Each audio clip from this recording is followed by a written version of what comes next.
के बारे में, ठीक है। यहां पर इसको समझते हैं। देखो प्रोडक्शन का एम क्या होता है, it is to produce goods and services that we want. Production एक चीज क्या क्रिएट करता है इकोनॉमी के अंदर, प्रोडक्शन एक चीज क्रिएट करता है, यहां तक समझ जाओ। एम्प्लॉय नहीं वो तो चलो ठीक है, मैं बिल्कुल एंड पॉइंट की बात कर रहा हूं, बिल्कुल एंड पॉइंट क्या आउटकम क्या क्रिएट करता है, प्रोडक्शन क्रिएट करता है पॉइंट ऑफ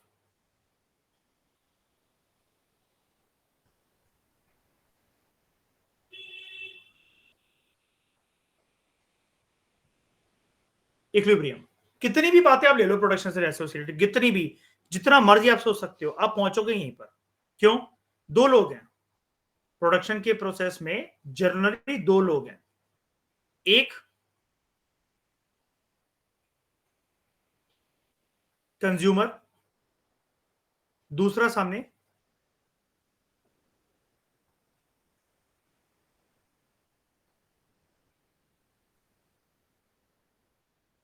या सेलर। अब वो अलग बात है, वो भी हम पढ़ेंगे कि प्रोड्यूसर और सेलर क्यों कह रहे हो, फैक्टर्स ऑफ प्रोडक्शन की वजह से कोई भी चीज क्रिएट होती है, लैंड, लेबर, कैपिटल और एंटरप्रेन्योर, वो अलग बात है, वो थ्योरेटिकल एंगल है। हाँ प्रैक्टिकल एंगल भी है, लेकिन अभी के लिए आप ये समझो कि दो ही लोग हैं मार्केट में, एक है कंज्यूमर, एक है प्रोड्यूसर या फिर जो सेलर होता है, ठीक है। सेलर भी हम बाद में इसको लेंगे प्रॉपर तरीके से, हम इसको वैसे प्रोड्यूसर ही समझो, चलो कोई बात नहीं, लिखा रहने देते हैं। अब देखो क्या है, consumer is not willing to pay more than what he has, कर ही नहीं सकता उसको, लेकिन क्या चाहिए उसको, कोई ना कोई एक गुड चाहिए, एक कोई ना कोई सर्विस चाहिए, ठीक है। प्रोड्यूसर को भी कोई ना कोई एक गुड बेचना है, कोई ना कोई एक सर्विस बेचना है, ठीक है। इसको ये चीज चाहिए, इसको ऑब्वियसली बात है ये चीज जो है वो निकालनी है, बेचनी है, ठीक है। अगर ऐसा है, अगर ऐसा है तो इसके पास जाएगा अल्टीमेटली, कस्टमर के पास, कंज्यूमर के पास जाएगा वो गुड एंड सर्विस का आर्टिकल, और कंज्यूमर देगा यहां पर इसको पैसा। इसको पैसा इतना मिलना चाहिए प्रोड्यूसर को कि जितना गुड या सर्विस की क्रिएशन में जितना इसका पैसा लगा था उससे ज्यादा मिलना चाहिए, और वो मार्जिन इसका होगा प्रॉफिट। सिमिलरली कंज्यूमर ने अगर पैसा खर्च करा है, वो पैसे को प्रोड्यूसर या सेलर को दिया है, इसको गुड्स या सर्विसेज जो ये घर पे लेकर आया है, जो भी इसने कंज्यूम करी है, उससे खुश होना चाहिए। तो इसको कहते हैं पॉइंट ऑफ इक्विलिब्रियम, कि दोनों जब एक कॉमन पॉइंट पर एग्री हुए कि भाई मुझे ये वाली चीज तू दे दे, मैं तेरे को इतना पैसा दूंगा, मुझे ये वाली सर्विस तू दे दे, मैं तेरे को इतना पैसा दूंगा। यार दुनिया में बाल तो, दुनिया में हेयर कट तो, बाल तो 50 लाख के भी कटते हैं और 50 रुपए के भी कटते हैं, 50 लाख के भी सैलून होते हैं कि जहां पर आप जाओ हेयर कट की कीमत है 50 लाख, ठीक है, और 50 रुपए वाले भी होते हैं। आपको फेशियल करवाना है, वैक्सिंग करवानी है, उसकी कीमत 1 करोड़ वाली भी होती है, उसकी कीमत हजारों वाली भी होती है। अब पॉइंट ऑफ इक्विलिब्रियम क्या होगा, you are not willing to pay a certain amount of money, या फिर एक रेंज से बियॉन्ड जाकर आप पे करने को एग्री नहीं हो रहे हो। जो एग्री हो रहे हैं वो जा सकते हो सेलर के पास, जो एग्री हो रहे हैं वो जा सकते हो सेलर के पास।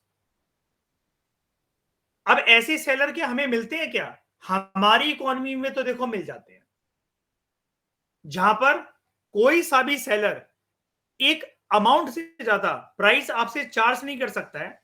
क्यों? बिकॉज ही और शी विल फेस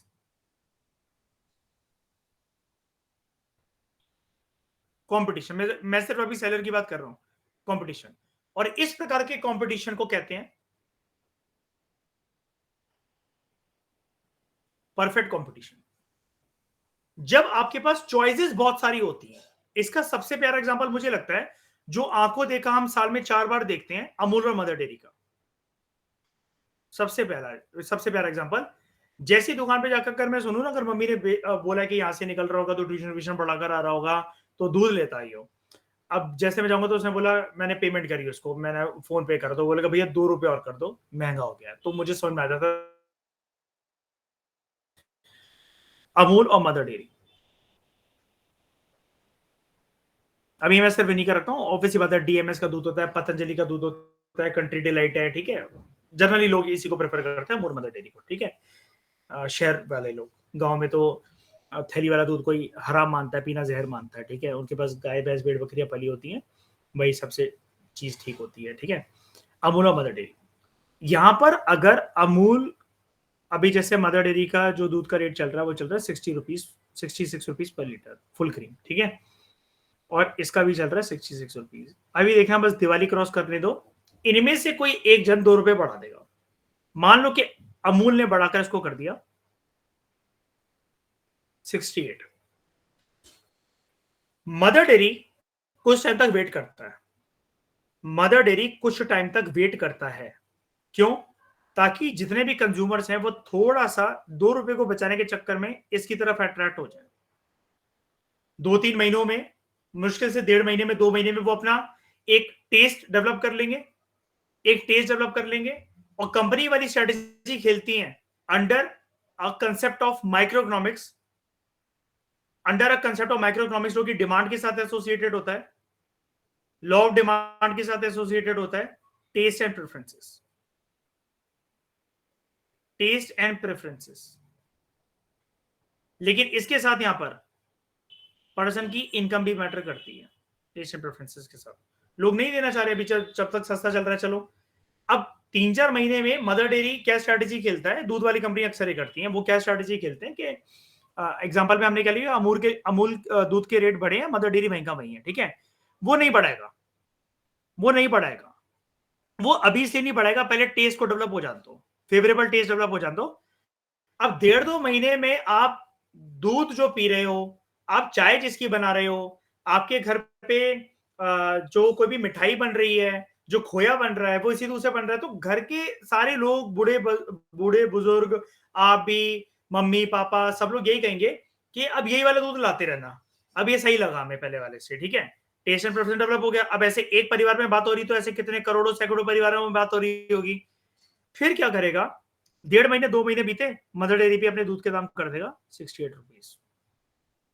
उसको फायदा क्या मिल गया, लोगों की डिमांड जो अमूल के लिए थी, रेट की वजह से वो मदर डेयरी की तरफ खिसके, और यहां पर उन्होंने उसका टेस्ट एंड प्रेफरेंस जो है वो डेवलप कर दिया मदर डेयरी का। अब कल को अगर वो 68 का हो भी गया, वो मदर डेयरी की तरफ ही जाएंगे, उनमें से कम 85% कस्टमर। ये इनकी स्ट्रैटेजी होती है, मार्केटिंग की strategy.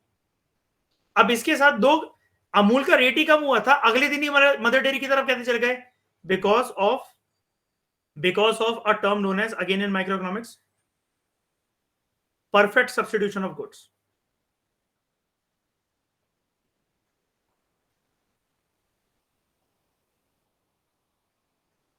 Perfect substitution of goods, ये 3 चीजें वर्क करती हैं डिमांड के कंसेप्ट में। वैसे और भी होती है, इनकम भी होती है, इनकम कह रहा हूँ, सॉरी, वो मिसलेनियस फैक्टर्स भी होते हैं, वेदर होता है, और बहुत सारी चीजें होती है, सप्लीमेंट्री गुड्स भी होते हैं। सप्लीमेंट्री गुड्स वो होते हैं जैसे 2 चीजें जो साथ में यूज हो सकती हैं, और उसमें माइक्रोइकोनॉमिक्स की बुक में सीबी सचदेवा की तरफ आप आओगे तो बड़े फनी एग्जांपल दे रखा होता है उसमें एग्जांपल, साड़ी और ब्लाउज। ये ब्लाउज साड़ी के बिना अधूरा, साड़ी ब्लाउज के बिना अधूरा। आपको ये लेडी कोई एक चीज पहनकर थोड़ी निकलती है, तो उसने ब्लाउज नहीं पहन रखा, साड़ी पहन ली, साड़ी नहीं पहन रखी, ब्लाउज पहन के निकल गई, तो वो चीज भी एक सप्लीमेंट्री गुड्स है। लेकिन जोक्स अपार्ट, और ऐसे वाहियात एग्जांपल को हमें पेपर में ना लिखना पड़े, इसका अच्छा एग्जांपल होता है लाइक पेन और इंक, ठीक है, पेट्रोल एंड कार या पेट्रोल एंड स्कूटर, वो साथ में यूज होंगे, क्योंकि आप पेट्रोल रख करके आप पियोगे उसको बैठकर, या गाड़ी रख करके बिना पेट्रोल के क्या उसको निहारोगे उसको, ठीक है। तो ये चीजें मैंने आपको इससे फेमिलियर करवा दिया, ठीक है।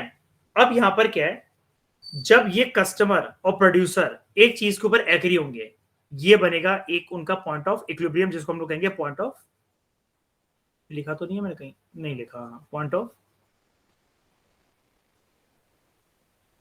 सेटिस्फैक्शन। लोग यहां पर क्यों उतर आए थे नीचे 2 रुपए सस्ते वाले पे, सेटिस्फैक्शन, ऑल्टरनेटिव अवेलेबल है उनके पास। लेकिन एक मार्केट होती है बहुत खतरनाक, एक मार्केट बहुत खतरनाक होती है, वहां पर आपके पास तो, यहां पर चलो आपको अमूल का दूध नहीं पी रहा, मदर डेयरी की तरफ चले जाओ, कंट्री डेयरी की तरफ चले जाओ, डीएमएस की तरफ चले जाओ, शहरों में आता है डोलू वाला दूध, मतलब जैसे ग्वाले होते हैं जो, जिन्होंने गाय भैंस भेड़ ये पाल रखी होती हैं, गाय भैंस बकरियां पाल रखी होती है, तो वो शाम को सोसाइटीज में दूध देने चले आते हैं। मैं ये पता होगा ना आपको ये वाली चीज, वो डोलू वाला दूध कई लोग लेते हैं, अब भले ही उसमें 4 लीटर पानी मिलाकर दे रहा हो, लोगों को उससे मतलब नहीं है ना।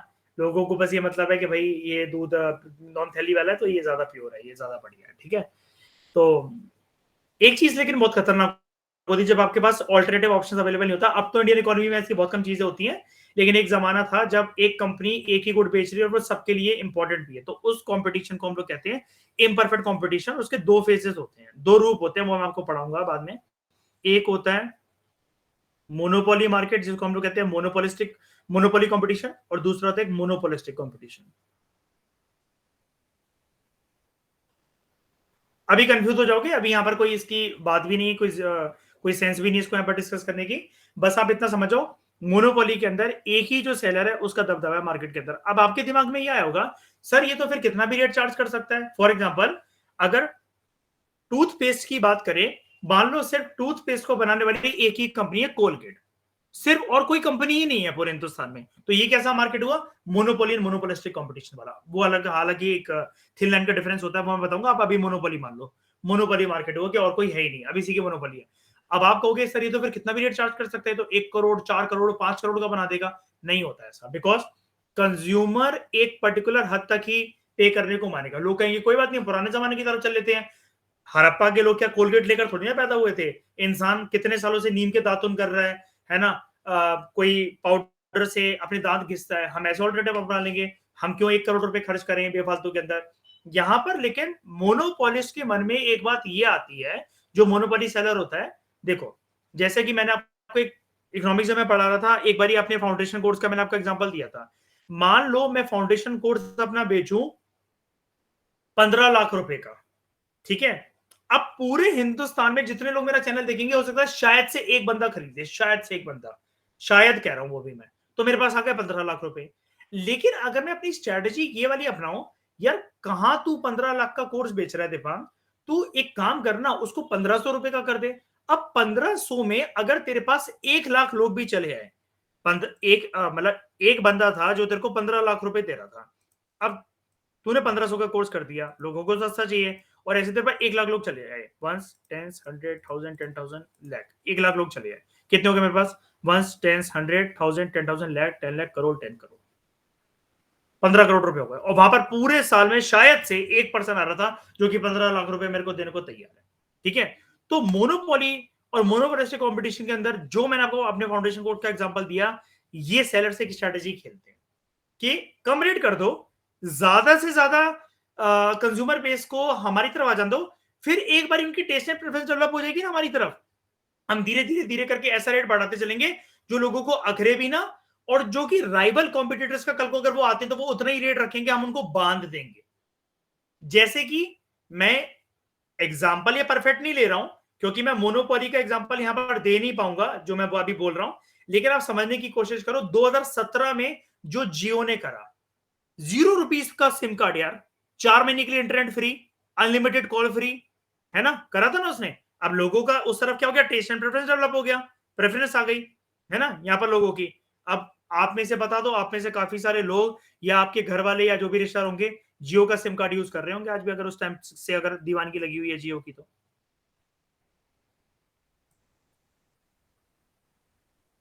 ये चीज है। और कितने का, आई थिंक कितना, 84 दिन का 666 रुपए का रिचार्ज होता है, आई थिंक उसका ऐसे ही कुछ होता है ना। तो आप उसको देखो जरा, ऑलमोस्ट सबके रेट इसी के आसपास घूमते रहते हैं। तब याद है मैंने बताया था आपको, एयरटेल और वोडाफोन ने कंपटीशन कमीशन ऑफ इंडिया के पास, कंपटीशन कमीशन ऑफ इंडिया के पास कंप्लेन भी करी थी जियो की कि ये अनफेयर चीज है ना, ऐसा नहीं करा जा सकता है।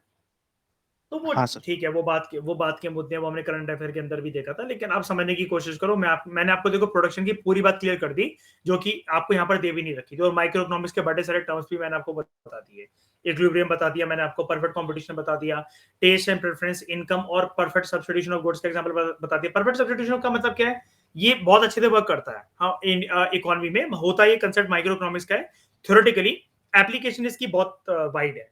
कैसे? चाय के दाम अगर बढ़ गए तो लोग कहाँ शिफ्ट हो जाएंगे? चाय का परफेक्ट कंपटीशन क्या सब्स्टिट्यूट क्या है? कॉफी। कॉफी। पेप्सी के दाम बढ़ गए तो लोग कहाँ पर शिफ्ट हो जाएंगे? कोका कोक की कोला। तरफ, कोको कोला। ठीक है। तो ये चीज है। और जो गुड साथ में यूज करे जाते हैं तो उसको हम लोग कहते हैं क्या गुड कहते हैं? ये दो के सब्स्टिट्यूट, और वो थे कॉम्प्लीमेंट्री। कॉम्प्लीमेंट्री गुड्स, ठीक है। तो शाइनी मास्टर्स इन इकोनॉमिक्स, कुछ गलत पढ़ा है मैंने यहाँ पर? नहीं कुछ गलत बोल गया हूं मैं तो मुझे माफ करना कृपया।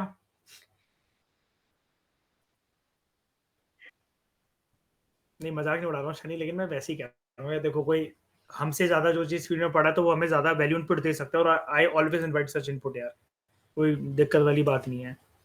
ज्ञान वैसे भी शनि बांटना चाहिए ना, अपने पास रख के सड़ाना नहीं चाहिए, वरना वो सीधा बंगाल की खाड़ी में जाएगा। तो there are 4 requirements for the production of a good and service. जब भी आपको कोई भी गुड एंड सर्विस प्रोड्यूस करना है तो आपको 4 चीजों की आवश्यकता होती है। सबसे बड़ी बात, सबसे पहला, सबसे इंपॉर्टेंट फैक्टर, वैसे तो उनको साथ में ही बोला जाता है, लैंड, लेबर, कैपिटल और एंटरप्राइज, लेकिन सबसे इंपॉर्टेंट इसमें से लैंड होता है। क्यों? चाहे लैंड किराए का हो, आपने एक जमीन खरीदी, 100 गज का घर खरीदा, कुछ भी खरीदा, वो चाहे किराए को चाहे आपका खुद का हो, for production, for doing production आपको एक जमीन तो चाहिए ना, एक जमीन तो चाहिए। तो सबसे बड़ा, सबसे पहली और सबसे बड़ी रिक्वायरमेंट होती है लैंड की, और लैंड में ये फिर सारी चीजें आ जाती है, other natural resources such as water, forest and minerals. Minerals क्यों? यूपीएससी ना, देखो मैं आपको इकोनॉमिक ज्योग्राफी क्यों कह रहा था, जीएस पेपर 3 और जीएस पेपर 1, यूपीएससी ना बड़े खेल खेलता है कैसे, और उन खेल को समझना बहुत मुश्किल हो जाता है कभी कभार। हम जीएस पेपर 1 की तरफ चलते हैं, इकोनॉमिक ज्योग्राफी के क्वेश्चन दिखाता हूं मैं आपको।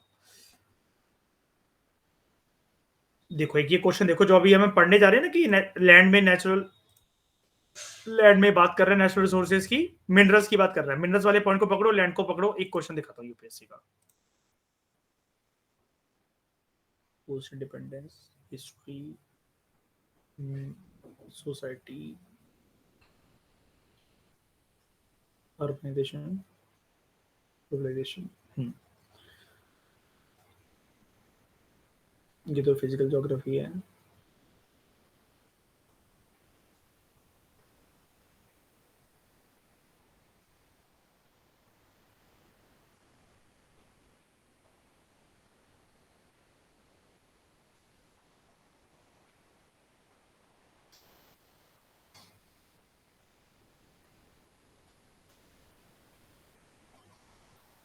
डिस्ट्रीब्यूशन ऑफ की नेचुरल रिसोर्सेज, ये वाला topic.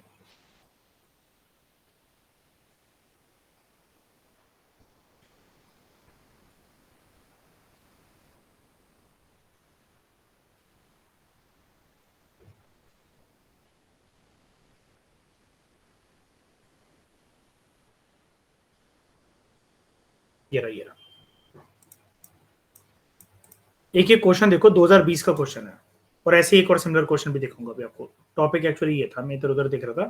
Factors responsible for the location of primary, secondary and tertiary sector industries in various parts of the world including India. अब देखो ये सिलेबस है हमारा, सिलेबस का एक पॉइंट है ये वाला, ठीक है, पूरा जो आपको यहाँ पर दे रखा है। जो लैंड है, जहां पर भी आप कोई भी प्रोडक्शन करने का सोच रहे हो, आपके दिमाग में तो आया होगा ना कि मेरे को लेदर के शूज बनाने हैं, बेल्टें बनानी है, कोई घड़ियां बनानी है, कोई मोबाइल फोन्स बनाने हैं, आपका एक प्रोडक्शन बेस कहीं आप स्टैब्लिश करना चाह रहे हो। वहां पर आपने जमीन तो ले ली, वो तो चलो चाहे किराए की ले ली चाहे खुद की ले ली, वो तो आसानी से आपको मिल जाएगी, इतना बड़ा देश है हमारा, इतना सारा कुछ सस्ता महंगा सब कुछ मिलता है, आप वो तो इंतजाम कर लोगे। लेकिन सवाल ये है, जिस चीज की आप प्रोडक्शन करना चाह रहे हो, वो क्या आप ट्रांसपोर्टेशन से बड़ी दूर से मंगाओगे और ट्रांसपोर्टेशन का कॉस्ट एक्स्ट्रा बियर करोगे, या जहां पर उस चीज का सोर्स है, जिस चीज की आप प्रोडक्शन करवाना चाह रहे हो वो बगल में मिल जाए तो वहां पर आप लैंड लोगे? ठीक है, तो इसलिए लैंड और ये मिनरल्स ये साथ में चलते हैं। अब टॉपिक भी देख लो, factors responsible for the location of primary, secondary and tertiary sector industries in various parts of the world including India. कौन से ऐसे फैक्टर्स रिस्पॉन्सिबल होते हैं कि एक पर्टिकुलर प्राइमरी सेक्टर की, सेकेंडरी सेक्टर की, टर्शरी सेक्टर की जो इंडस्ट्री है वो वहीं क्यों लोकेटेड है? क्योंकि हो सकता है when it comes to secondary sector, जहां पर मैन्युफैक्चरिंग होती है, वो रिसोर्स बेस उसके पास हो, तो ये वन ऑफ द फैक्टर है for the for the one of the factor है जो कि responsible for the location of such industry. अब आप कहोगे सर इसका सोर्स कहां होता है? ये सारे क्वेश्चन इतने सारे जो आ रखे हैं, हम करेंगे कैसे इतने सारे क्वेश्चन? कितने, पिछले एक डिकेड में 11 क्वेश्चन आ रखे हैं, तो हम करेंगे कैसे? 12th क्लास की बुक होती है हमारी ज्योग्राफी की, ठकुराइन ने पढ़ी होगी। ठकुराइन तुमने क्लास 12 तक ज्योग्राफी थी आई थिंक तुम्हारे पास, है हाँ ना? जी सर। तो fundamentals of human geography and India land and people वाली जो बुक होती है ना, उन दोनों के अंदर ये सारी चीजें गिवन होती है, वहीं से यूपीएससी बनाता है ना? Citrus farming, Apple farming, grapes farming, vineyard farming हाँ जी। और स्टील प्लांट्स वगैरह, ये सब कुछ आपने पढ़ा होगा वहां पर, है ना? हाँ। अभी याद आएगा आपको question. Account for the present location of iron and steel industries away from the source of raw materials by giving examples. ऐसा क्यों है कि कभी कभार आयरन स्टील इंडस्ट्रीज कभी आपको दूर मिलती हैं अपने जहां पर उनके रॉ मटेरियल्स हैं वहां पर, ठीक है? एक तो ये वाला क्वेश्चन उन्होंने पूछा, लेकिन उन्होंने पूछा यहाँ पर दूर का, ठीक है? उसके बाद जैसे ये इसने पूछा इंडस्ट्रियल कॉरिडोर वाला, ठीक है, what is the significance of industrial corridor in India, और उसके वो क्या है, सिग्निफिकेंस क्या है? अब इंडस्ट्रियल कॉरिडोर ऐसा थोड़ी ना दिल्ली में लाके एस्टैब्लिश कर दोगे, अपने घर के ऊपर एस्टैब्लिश कर लोगे, ठीक है? यहां पर ऐसे एक और क्वेश्चन देखो, petroleum refineries are not necessarily located nearer to crude oil producing areas particularly in many parts of the developing countries, क्यों? उसके बाद account for the change in the spatial pattern, यानी कि जहां पर लोकेशन का आयरन स्टील इंडस्ट्री की पूरी दुनिया में। अब ये 2014 का क्वेश्चन था और यही आयरन स्टील वाला ये देखो 2020 का question. Do you agree that there is a growing trend of opening new sugar mills in southern states of India?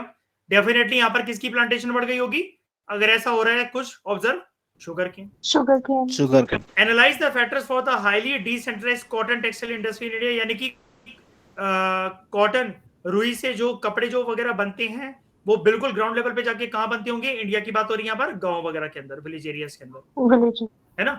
अब यहां पर आप आ जाओ, अब क्लियर हो गया कि मैं आपको क्यों बता रहा हूं कि जहां पर वो मिनरल्स होंगे वहीं पर वो लैंड होगा, जहां पर लैंड होगा वहीं पर वो मिनरल्स मिलने चाहिए, तभी तो हम अपना प्रॉफिट को मैक्सिमाइज कर सकते हैं और कॉस्ट को बचा सकते हैं। देखो कई लोग ये जानते नहीं है, आप भी शायद से नहीं जानते होगे, मैं आपको एक बात बताता हूं। एक ना फॉर्मूला होता है, माइक्रो इकोनॉमिक्स आप पढ़ोगे कभी, उसके अंदर एक फॉर्मूला होता है, फॉर्मूला ये होता है, profit is equal to revenue minus cost. ये प्रॉफिट की डेफिनेशन होती है इकोनॉमिक्स में। लोग प्रॉफिट नहीं जानते कि प्रॉफिट होता क्या है इकोनॉमिक्स के अंदर, प्रॉफिट किसे कहते हैं? Profit is equal to revenue minus cost. क्या मतलब होता है इसका? देखो सबसे पहले मान लो कि आपने किसी भी चीज को बेचा, कुछ भी चीज आपने बनाई है, XYZ, आपने कोई एक क्राफ्ट का सामान बनाया, आपने उसको सेल आउट करा। सेल आउट किसको करा? एक कंज्यूमर को। करा किसने था ये? एक सेलर ने। अगर आप सेलर को पकड़ो और कंज्यूमर को पकड़ो, पॉइंट ऑफ सेटिस्फेक्शन तो उनको मिल गया। सेलर लेकिन ये जो कंज्यूमर है वो क्या देगा यहां पर? पैसे। पैसे जाएंगे सेलर तक। सेलर तक जो भी पैसे पहुंचे हैं वो उसका प्रॉफिट नहीं होता है, वो उसका रेवेन्यू होता है।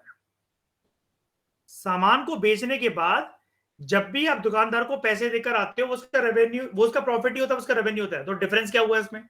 डिफरेंस ये हुआ इस आए हुए पैसे से उसको अभी अपनी दुकान का किराया भरना पड़ सकता है, बिजली का बिल देना है, जो रामू श्यामू उसकी दुकान पर काम कर रहे हैं उनकी सैलरी देनी है, सुबह काम वाली भाई जो आती है उसको पैसे देने हैं, और मयूर कईयों को दिहाड़ी भी देनी पड़ सकती है ना? लोग अपने रेवेन्यू को ऐसे भी यूटिलाइज कर सकते हैं, ठीक है? अल्टीमेटली मंथ के एंड में जाकर जो उसकी जेब में जो बचेगा, ठीक है, सारे के सारे जो उसने कॉस्ट बियर जो करे, बिजली का बिल, काम वाली बाई के पैसे, कोई भी मरम्मत जो करवानी है, वेयर एंड टीयर कुछ भी हुआ, उससे हटाकर जो उसके पास ये सारी चीज जो रेवेन्यू आया था उससे सारी की सारी जो कॉस्ट को जो वो हटा दिया, उसके पास जो वो बचेगा वो होगा उसका प्रॉफिट। अब समझ गए आज के बाद कि प्रॉफिट क्या होता है? इसलिए मैं आपको बता रहा था कि ये वाली एनसीईआरटी बेस डेवलप करवाने के लिए बहुत बढ़िया है, बाकायदा, बशर्ते इसको कोई पढ़ना जानता और अप्लाई करना जानता हो अच्छे से। अब लेमैन लैंग्वेज के अंदर मैं तो ऐसा बता देता कि हाँ ऐसा लिखा हुआ है, वैसा लिखा हुआ है, पालमपुर की कहानी है, फलाना ढिकमा। हमें कुछ और समझना है, हमें पालमपुर को समझने के लिए नहीं आए हम यहाँ पर। हम यहाँ पर इकोनॉमी के कोर कंसेप्ट को डेवलप करने के लिए आए हैं। अब ये थोड़ा सा हायर स्टैंडर्ड का इसलिए लग रहा होगा क्योंकि इकोनॉमिक्स की शुरुआत, जैसा कि मैंने आपको बताया पहले लेक्चर में, होती 9th क्लास से, तो वो 9th क्लास की बातें 9th क्लास के स्टैंडर्ड जितने बच्चों के हिसाब से ही करेंगे, ऑब्वियस ही बात है। लेकिन आई होप मैं आपको ईजी बनाकर ही चल रहा हूँ, ईजी सब कुछ ईजी बनाकर ही आपको मैं दे रहा हूँ। और आपको समझ में आ रहा होगा, पल्ले पड़ रहा होगा। आई थिंक आपको समझ में आ रहा है ठकुराइन सब कुछ? श्रेया? हाँ जी सर। पक्का? श्रेया ना कहने की तो कोई गुंजाइश भी नहीं है ना? इसके बियॉन्ड क्या समझा दूं, बताओ? फाड़ डालू इस बंदे को? ठीक है, ये चीज है। तो मैं इसका प्रिपेयर करके बैठा हुआ था आपके लिए बहुत टाइम से, कंटेंट बहुत महीनों से। तो आज मेरे नोट्स भी मेरे बगल में पड़े हुए हैं, उनसे जहां भी चीजें मैंने पाइल अप करी थी, मैंने सारी की सारी आपको डिलीवर करने का बेस्ट पॉसिबल ट्राई कर रहा हूँ। ठीक है, लैंड हो गया। लैंड आई थिंक आपको अच्छे से समझ में आ गया। दूसरा, यार आपने जमीन ले ली, काम करने के लिए कारीगर भी तो चाहिए आपको, लेबर। अब लेबर को थोड़ा सा एडवांस लेवल पे जाके अप्लाई करते हैं, हम पढ़ेंगे बाद में लेबर के बारे में, पहले एक एडवांस लेवल की चीज डिस्कस करते हैं। दुनिया का सबसे बड़ा खतरा फैक्टर्स ऑफ प्रोडक्शन में एक रिप्लेसमेंट आने वाली है। लेबर को हटा के क्या आ रहा है? लेबर को हटा के क्या आ रहा है? मशीन। और मशीन का हाईएस्ट लेवल का बाप कौन? Robots and AI. AI, robotics and AI, artificial intelligence.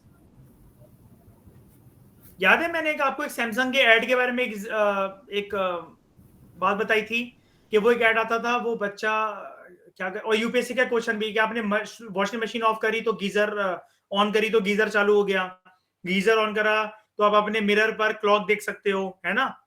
तो एक वो भी था ना, internet of things, IoT, internet of things. चल कैसे रहा है ये सब कुछ? एआई कैसे चल रहा है? ये तो सेम ऐसा नहीं लग रहा मयूर, बादशाह वाली गाड़ी, वो सारे बटन दबा देता, रॉकेट छोड़ रही है, कोई बोनट खोल रहा उसका। बादशाह देखी है सबने? हाँ हाँ सर। इसमें जूते पहने के भी वो दीवार पे चढ़ने वाले? मिला नहीं सर। नहीं, हाँ इसमें हाँ हमारा चढ़ता है ओनली एंड ओनली कोकोनट के पेड़ पे, वो भी जब लो प्रेशर क्रिएट होता है बंगाल की खाड़ी में during the event of cyclone की आई। ठीक है, second requirement labour, that is people who will do the work. लेकिन ये रिप्लेस होता जा रहा है, दुनिया को खतरा है इससे, आर्टिफिशियल इंटेलिजेंस से। अच्छा, खतरा क्यों है? लेबर को रिप्लेस अगर एआई से करते तो एआई वगैरह को भी हैंडल तो कोई ना कोई बंदा ही करेगा, तो इससे खतरा क्या है? अनस्किल्ड है, वो नहीं कर पाए, नंबर ऑफ तो क्यों हो जाएगा नंबर? नंबर ऑफ सर, ये एक अकेला ही बहुत सारे लोगों का काम करता है। हिंदुस्तानियों ने सबसे बड़ी बात तो एक चीज का बट्टा बिठा दिया है, क्या क्या? Human capital formation. नहीं, सेक्स कर करके आबादी बढ़ा दी है। पहले तो पॉपुलेशन की मच गई भसड़, अब पहले ले लिए मजे, अब लो सजा। सजा किस बात की? तुमने मजे कर करके बच्चे तो पैदा बहुत करे, लेकिन उनको काबिल नहीं बना सके तुम। मार्केट में जरूरत है, मार्केट में जरूरत है चिट्टी जैसे रोबोट की, है ना? और लोग कैसे पैदा कर रखे हैं लोगों ने? जॉनी लीवर एंड राजपाल यादव। अब करें तो क्या करें? लेकिन इसके ऊपर बंदिशें क्यों नहीं लगती हैं? बंदिशें इसलिए नहीं लगती हैं बिकॉज हमारी इकोनॉमी का मॉडल के समझने की कोशिश करो। आपको इंटरव्यू रूम में ऐसे सवालों का एक घेरा आपके इर्द गिर्द बन सकता है, किसको फिर रोका क्यों नहीं जा सकता? भाई कैसे रोके? हमारी मिक्स्ड इकोनॉमी है, प्राइवेट इंडिविजुअल्स के पास लिबर्टी नहीं है क्या? बताओ। बिल्कुल है, वो तो अपने प्रॉफिट के बारे में सोचेंगे ना। मुझे अगर दर्जनों लोगों को सैलरी देनी है, हर महीने देनी पड़ती है, मैं क्यों ना एक उतने ही कीमत की एक मशीन सेटअप करवा लूं, करोड़ों रुपए की, चाहे वो 180 करोड़ की है, 200 करोड़ की है। मैं जितने लेबर्स को देता हूं सैलरी वगैरह, सैलरी देने में 20 से 25 करोड़ लग जाते हैं। इतना बड़ा इंडस्ट्रियल सेटअप है मेरा, मान लो। मैं किस्तें नहीं बनवा लूंगा मयूर, सैलरी तो कभी नहीं रुकेगी। कल को लेबर चिट रही है, भग रही है, रूट गए, दिवाली पे आपने हमें लैम्बोर्गिनी नहीं दी, ये नहीं दिया, वो नहीं दिया, मशीन थोड़ी ना रूटेगी। मशीन में सिर्फ एक टाइम पर एक कॉस्ट उठानी पड़ती है, और वो भी अगर अच्छी मशीन है तो लंबे समय की उसको कॉस्ट को हम लोग कहते हैं। अब अप्लाई करो अपने इकोनॉमिक्स के सारे प्रिंसिपल, डेप्रिसिएशन। डेप्रिसिएशन याद आया क्या? Working of fix capital, wear and tear जिसको कहते हैं, हाँ डेप्रिसिएशन। वियर एंड टीयर, हाँ वियर एंड टीयर की कॉस्ट। तो second requirement is labour, people who will do the work. लेकिन इसको रिप्लेस कर रहा है robotics, artificial intelligence, internet of things, data learning, machine learning, ये सारी चीजें, जिसकी वजह से लोगों को निकाला नौकरी से अच्छी जाएगा, क्योंकि हमारी पॉपुलेशन जो कि प्रोडक्टिव है वो अनस्किल्ड रह गई है। लेकिन अभी एक स्कोप है हमारे पास बहुत अच्छा 2050 तक, क्या क्या कहते हैं उसको? Demographic dividend. शाबाश, डेमोग्राफिक डिविडेंड। डिविडेंड हमारे इंडिया के फेवर में है। डेमोग्राफिक डिविडेंड तो फेवर में है इंडिया के यूथ के, लेकिन शायद यूथ फेवर में नहीं है इसके। भाई यूथ करा बैठा हो यार, इंस्टाग्राम पे लड़कियां देखो कितनी सुंदर सुंदर, क्या करेंगे क्या करेंगे इससे? यूट्यूब देखो, रील सर्च करो, क्या करना इतनी मेहनत करके? और फिर लोगों से अगर तुम पूछो श्रेया कि क्यों तुम देश के लिए कुछ नहीं करना चाहते क्या, तो यूथ क्या जवाब देता है? देश ने मेरे लिए क्या कर दिया।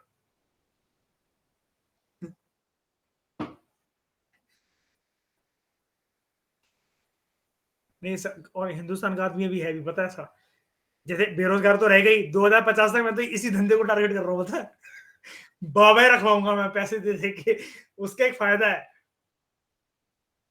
नहीं उसका एक फायदा है, उसका एक फायदा ये है कि जब यूथ होगा अनस्किल्ड, अभी तो इंस्टाग्राम चला रहा है, अब ये वाली जनरेशन कुछ कमा तो पाएगी नहीं, तो डिप्रेशन में जाएगी, मरेगी, बंदियां छोड़ छोड़ के भगेंगी सबको, जिससे मोहब्बत करी वो मिलेगी नहीं, है ना? तो डिप्रेशन में बंदा तो कहाँ जाएगा? बाबाओं के पास। आवाज ओझा सर के पास एक स्टूडेंट आया था, वो बाबा वाली जो आप बात कह रहे हो बिल्कुल सही है। आवाज ओझा सर के पास एक स्टूडेंट आया था, तो सर ने उससे पूछा क्लास में क्यों नहीं आ रहे हो? कह रहा उल्लू का नाखून ढूंढ रहा हूं आजकल। एक बाबा ने बोला कि अगर उल्लू का नाखून तुम्हें मिल जाए तो तुम्हारा प्रिंस निकल जाएगा। आवाज ओझा सर उससे कहते ढूंढने की क्या जरूरत है, अपन ही काट ले तेरे से बड़ा उल्लू कौन? खैर अगर ऐसा होता तो फॉरेस्ट ऑफिसर्स के जितने भी बच्चे हैं सारे बच्चों का आईएएस होते, अगर इससे प्रिंस निकल रहा होता तो। कह रहा पंडित ने तुझे देखकर बोला होगा पंडित को तो ठीक है।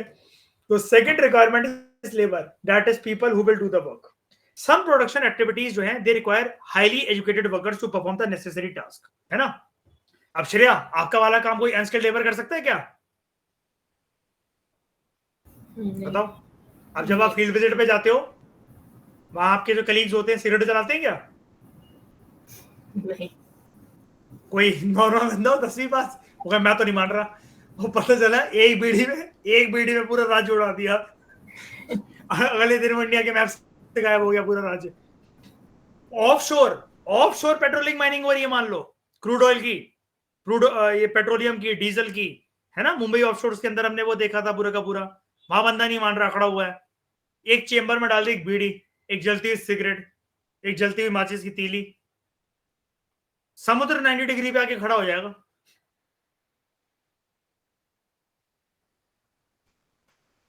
तो उसके लिए हाईली एजुकेटेड क्लासेस की हमें जरूरत होती है ना? तो other activities require workers who can do manual work. अब each worker is providing the labour necessary for the production. अब जहां पर कभी कभार एजुकेशन काम नहीं आती है, लेकिन फिर भी वर्कर्स की पहुंच है वहां तक, तो वो कैसे काम हो सकते हैं? तो एग्जांपल दो जरा।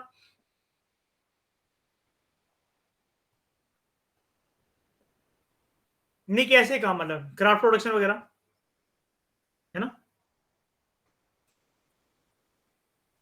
श्रेय जैसे जो आपका काम होता है, तो उसके लिए मतलब जो आपने 4 साल की इंजीनियरिंग की डिग्री कर रखी है वो करनी जरूरी है, मतलब उस काम को सीखने के लिए? हाँ। आपके साथ अगर मैं 1 महीना बैठूं तो नहीं सीख सकता मैं वाला काम? थोड़ा मतलब वो कॉन्सेप्ट्स करने में तो टाइम लगेगा। तो तुम्हारे मालिक के ऊपर अगर मैं रिवॉल्वर रख दूं खोपड़ी पे तो सीख नहीं पाऊंगा नहीं बस एक महीने में? तब भी नहीं सीख पाऊंगा मयूर हो गया तो मैं जोड़ा ना उड़ा दो मेरी जान बख्श दो। हाय प्राइवेट सेक्टर के लोग मयूर पता है बहुत फायदेमंद वाले लोग होते हैं। ये आईएएस ऑफिसर को गुस्सा है ना किसी इनकम टैक्स वालों को, सीधे जाके छापा मारते को जानते हैं फट्टू आदमी है, कमा रहा लाखों में, लेकिन पुलिस को देखकर डर छूट जाता है इसका।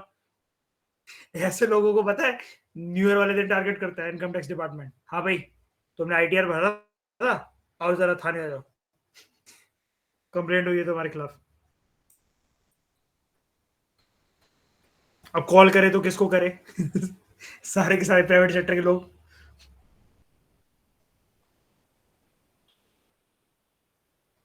और वो ये भी भूल गया होता है कि मेरे को तो आइडिया बनने की जरूरत ही नहीं है, सैलरी तो ऑटोमेटिकली जाता है फिर भी डर के पहुंचेगा थाने तक। इसलिए हिंदुस्तान का आदमी ना पढ़ा लिखा कितना भी जाए उसको कहते हैं पढ़ा लिखा गवार। अब मयूर पार्क में बैठा मान लो बंदी के साथ अपनी, पुलिस वाले ने पकड़ लिया तो मयूर जानता है अपने राइट्स। हाँ जी सर बताओ किसकी कंप्लेंट करनी है, बनाओ आप मेरी वीडियो, में आपकी वीडियो बनाता हूँ। वहीं पे कोई और बंदा वो रोने लगे, सर छोड़ दो प्लीज सर, कल से नहीं मिलूंगा मैं इससे, ब्रेकअप हो जाएगा हमारा। आपको एक रूल पता है आपको ऑटो वाला भी बिठाने से मना नहीं कर सकता कभी आपको। अगर आपने ऑटो वाले से बोला है ना, ये ऑब्वियस बात है, दिल्ली में तो दिल्ली की सड़कों पे तो मयूर सारे नंबर वाले ही चलते हैं, आपको ऑटो वाला मना नहीं कर सकता है बिठाने से। मैं नहीं बिठा रहा, मैं यहां तक नहीं जा रहा, मीटर के हिसाब से हाँ आपको रेट ना जच रहा हो आप मना कर सकते हो, वो नहीं कह सकते मेरे पास टाइम नहीं है। लोग करते नहीं है। आईटीओ में कंप्लेंट करो उनकी, क्या होता है आरटीओ क्या होता है ये जो भी होता है ट्रांसपोर्टेशन डिपार्टमेंट, उसमें कंप्लेंट करो, बंद हो जाएगा लाइसेंस उसके 1 महीने के लिए।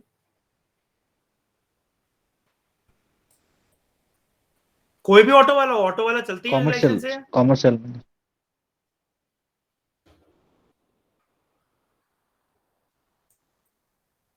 तीसरी requirement, it is physical capital. Physical capital क्या होता है, इसके भी 2 पहलू होते हैं, अभी बताऊंगा मैं। लेकिन कैपिटल क्या होता है, नहीं कैपिटल सिर्फ पैसा नहीं होता, सिर्फ पैसा नहीं होता, पैसे के साथ साथ नॉलेज, मशीन। कोई तो चीज चाहिए ना आपको कि लेबर भले ही है आपके पास लेकिन काम जल्दी जल्दी हो सके, है ना। जैसे मैं आपको एक बात बताता हूं,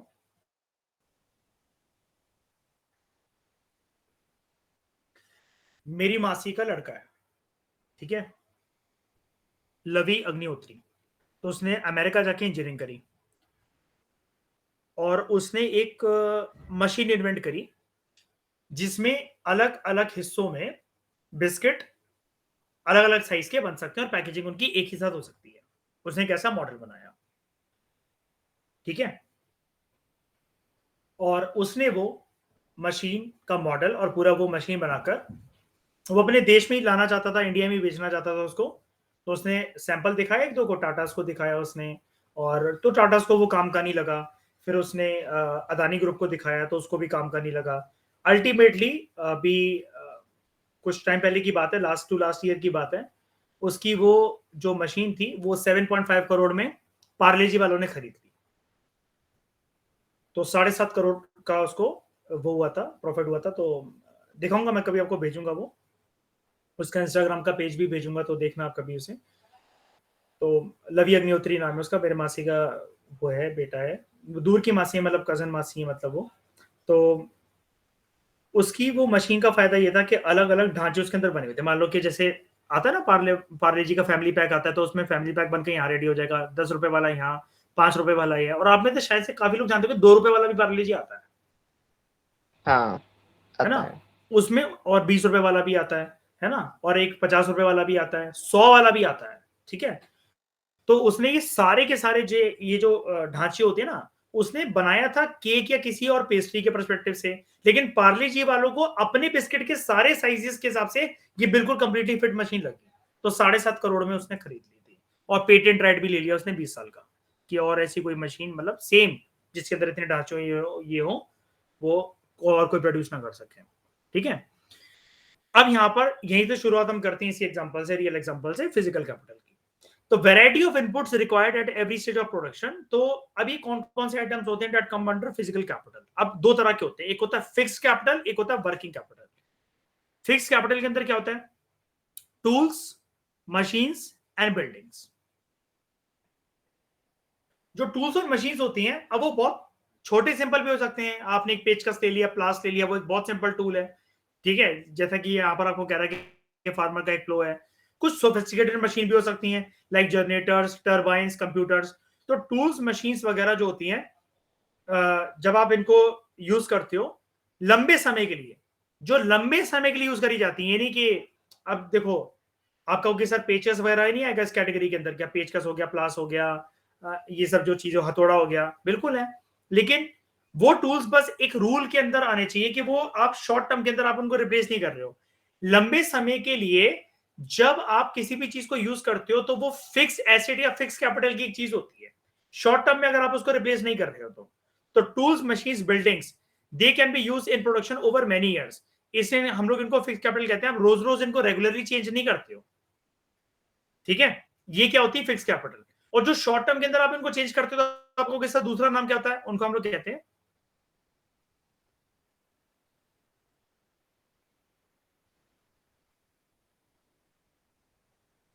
वेरिएबल इनपुट्स। और इनको आप क्या कह सकते हो? फिक्स कैपिटल कह लो या फिर फिक्स्ड इनपुट्स। जो शॉर्ट टर्म का होता है वो वेरिएबल इनपुट्स, जो लॉन्ग टर्म का होता है वो फिक्स इनपुट या फिर फिक्स कैपिटल। वेरिएबल इनपुट्स में आपको हो सकता है आइटम्स को रिप्लेस करना पड़े। फिक्स कैपिटल या फिक्स इनपुट्स के केस में आपको सिर्फ एक कॉस्ट उठानी पड़ सकती है, that is wear and tear. Wear and tear. उसके बाद कुछ रॉ मटेरियल्स और आपके हाथ में पैसा। जो प्रोडक्शन है, it requires a variety of raw materials such as yarn, जो कि एक वीवर को चाहिए, क्ले, जो कि एक पॉटर को चाहिए, कुछ पैसा भी चाहिए प्रोडक्शन करने के लिए, to make payments and buy other necessary items. तो रॉ मटेरियल्स और जो मनी इन हैंड होता है उसको आप कहते हो वर्किंग कैपिटल, क्योंकि इसी की वजह से कभी कभार प्रोडक्शन इनिशिएट हो सकती है, बिना इसके प्रोडक्शन इनिशिएट नहीं हो सकती। तो अनलाइक टूल्स, मशीन्स और जो बिल्डिंग्स होती हैं, they are used up in production. अब टूल्स जो होते हैं, हालांकि वो हेल्प करते हैं, they aid in the production process, लेकिन मशीन और बिल्डिंग एक ऐसी जगह है, ठीक है। आप मतलब मशीन और बिल्डिंग की डिबेट छोड़ दो अभी, वो वैसे भी यहाँ पर ठीक नहीं बोल रहा है। आप इसको ऐसा मान के चलो, कैपिटल, ठीक है। तो लैंड, लेबर, कैपिटल, ये तीनों की रिक्वायरमेंट हमें होती है किसी भी चीज की प्रोडक्शन करने के लिए। एक फोर्थ रिक्वायरमेंट भी होती है। देखो, अगर आप एक लैंड ले रहे हो, चाहे वो आपका खुद का आप ले रहे हो जमीन, या फिर आप किराए पे ले रहे हो, आप लेबर्स को रख रहे हो, वीकली बेसिस पे रख रहे हो, दिहाड़ी के बेसिस पर, डेली वेज अर्नर्स के, डेली वेज लेबर्स के बेसिस पे रख रहे हो, या फिर मंथली बेसिस पे रख रहे हो, और आपको फिर चाहिए मशीनरी, कैपिटल, थोड़ा सा पैसा। ये सब कुछ लगाने के लिए, इन सब के कॉस्ट को बियर करने के लिए कोई एक पर्सन तो जिम्मेदारी ले, कम से कम कोई एक पर्सन तो जिम्मेदारी ले कम से कम। बताओ ऐसा होना चाहिए कि नहीं होना चाहिए? तो हाँ, तो वो होता है एंटरप्रेन्योर। वो होता है एंटरप्रेन्योर। आपको कोई एक ऐसा पर्सन चाहिए जिसके पास सफिशिएंट नॉलेज हो, और वो इन सब चीजों को यूज करवा सके, कर सके, लैंड, लेबर, कैपिटल को एक साथ, और उससे एक आउटपुट प्रोड्यूस कर सके, या तो खुद के लिए या फिर मार्केट में बेचने के लिए। ऐसे पर्सन को हम लोग कहते हैं एंटरप्राइज या एंटरप्रेन्योर। ऑब्वियसली बात है, उसका जो फर्म है तो वो एंटरप्राइज है, वो सिंगल पर्सन है तो वो एंटरप्रेन्योर है। बात समझ में आई? और इसको हम लोग इन दिनों कहते हैं ह्यूमन कैपिटल, जिसके बारे में नेक्स्ट चैप्टर में पढ़ेंगे। क्योंकि ह्यूमन कैपिटल के साथ साथ हम ये भी पढ़ेंगे कि इंसान को इंसान बनाने के लिए, इन टर्म्स ऑफ इकोनॉमिक्स बात कर रहा हूं मैं, इंसान को इंसान बनाने के लिए, यानी कि एक इकोनॉमी का उसको प्रोडक्टिव एसेट बनाने के लिए वी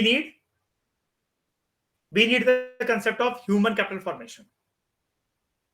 याद है? जी सर। यानी कि हमें 4 फैक्टर्स ऑफ प्रोडक्शन की रिक्वायरमेंट पड़ती है किसी भी चीज को प्रोड्यूस करने के लिए, किसी भी गुड को या सर्विस को, है ना? बताओ, गुड, सर्विस या फिर बोथ? बोथ। कोई सर्विस का एग्जांपल मुझे दे सकते हैं जो फैक्टर्स ऑफ प्रोडक्शन से क्रिएट हो?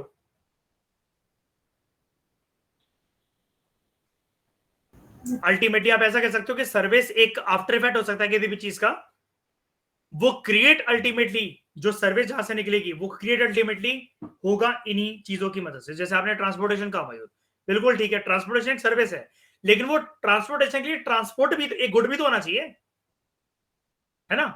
एक हेड मसाजर है, मसाजर क्या सर्विस है, वो इंटेंजिबल चीज है। सर्विस एक ऐसी चीज है जिसको सिर्फ फील करा जा सकता है उस मसाजर के थ्रू, लेकिन वो एक गुड तो है ना। आपके पास कोई एक सोफा होगा जिसपे वो मसाजर की तरह काम कर रहा होगा, एक मशीन होगी, कोई इक्विपमेंट होगा, वो चीजें, है ना? तो every production is organised by combining land, labour, physical capital and human capital, which are known as factors of production.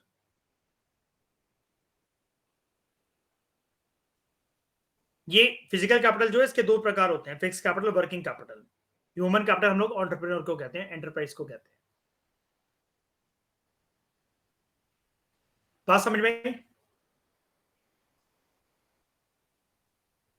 हाँ जी सर। तो इस डिस्कशन में दोस्तों फिलहाल इतना ही। Thank you very much for discussion.